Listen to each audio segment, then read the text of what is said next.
selamat datang di lahan percontohan Rumah Tani Amiruddin SD, di mana di sini kami mengembangkan diantaranya beberapa komoditi, ada bawang merah, kol atau kubis, dan rencananya akan dilanjutkan dengan cabai merah.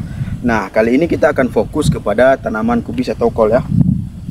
Kubis ini merupakan pengembangan awal kami sebagai salah satu komoditi yang kami andalkan agar bisa dikembangkan di wilayah dataran rendah ini. Kubis kita sudah mencapai hampir 2 bulan usianya ya. Dan ini bisa kita lihat, coba ini. Nah, ini sudah terbentuk cropnya ya. Nah, ini dia. Ini cropnya. Dan mungkin tidak lama lagi akan sempurna sampai dengan usia 80 hari. Baru kita akan coba melihat kembali apakah sudah siap dipanen atau tidak.